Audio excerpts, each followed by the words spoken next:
मैं नहीं हूँ।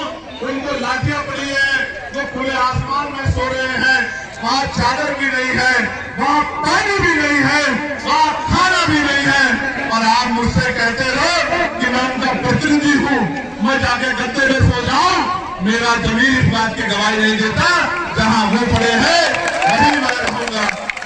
सुबह के समय फिर बात हुई, मैंने कहा कि मैं यहाँ क्यों बैठा हूँ, कि जब हाउस चलेगा तो पार्लियामेंट में जाकर फिर बात रखूंगा, और जब हाउस नहीं चलेगा तो इस खुली जगह पर बाबा साहब के स्टैचू के नीचे बैठ के मीडिया से भी, फेसबुक से भी, इंस्टाग्राम से भी देश के लोगों को संदेश दूंगा कि ये संवेदनहीन सरकार किसी को सुनना नहीं चाहिए। भाई हम लोग अगले दिन फिर रात हुई, ऐसे परीक्षा ली, हम परीक्षा में पास हुए, दिन निकल गया।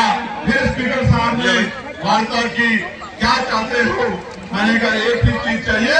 बोले क्या? मैंने कहा सबसे पहले शिक्षा मंत्री का इस्तीफा। और उस इस्तीफे के बाद जिन बच्चों पे लाठियां जिन्होंने चलाई है, उन बच्चों पे लाठियां चलाने वाले मेरी बहनों पे, मेरे भाइयों पे लाठी चलाने वाले अधिकारियों पे कार्रवाई जब तक वो नहीं होगी तब तक मैं मानूंगा कि सरकार हमारे बच्चों की तरफ नहीं देख रही।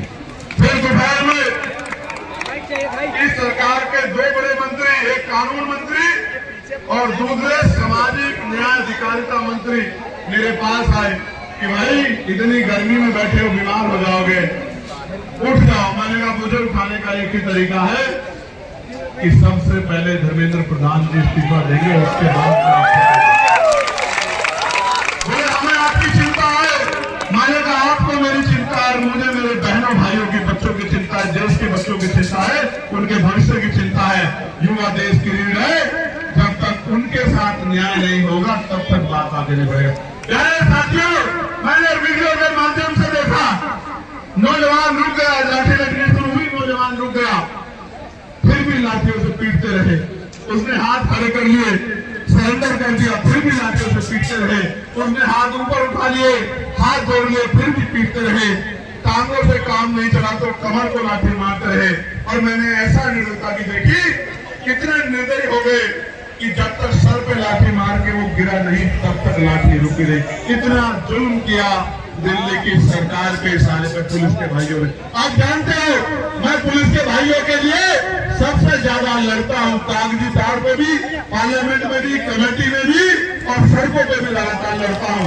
लेकिन उस दिन दिल्ली पुलिस के व्यवहार से मुझे बड़ी तकलीफ हुई।